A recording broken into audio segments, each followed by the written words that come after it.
télémédecine depuis quelques années, principalement sous forme de téléconsultation avec Mayotte.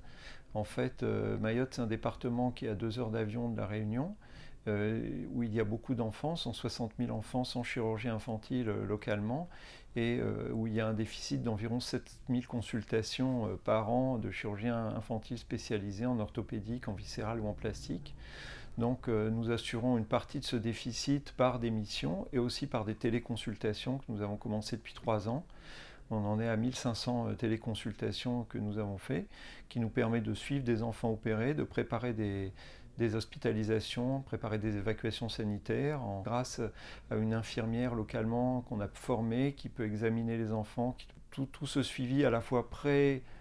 post-opératoire à court terme et post-opératoire à long terme, ça nous a permis de maintenir un suivi spécialisé sur place, de raccourcir significativement les durées d'hospitalisation, puisque certains enfants, on peut les opérer dès le lendemain de leur arrivée dans le cadre d'activités programmées et les faire retourner à Mayotte assez rapidement. Ça nous a permis aussi de voir que grâce à ces téléconsultations à Mayotte, on peut aussi faire des téléconsultations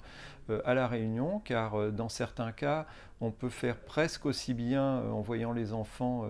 en téléconsultation, ce qui peut avoir comme bénéfice de limiter la circulation des familles et de permettre un gain de temps à la fois pour les familles et pour les personnels médicaux. Pour le moment, ce qui nous manque, c'est encore des moyens dédiés en termes de télécommunication. Et puis, on a besoin aussi de mieux définir la valorisation des actes de télémédecine, à la fois pour que ça soit financé entièrement, et puis aussi, ça nous permettra de voir que, notamment sur le raccourcissement des durées d'hospitalisation, on a un intérêt financier et environnemental important.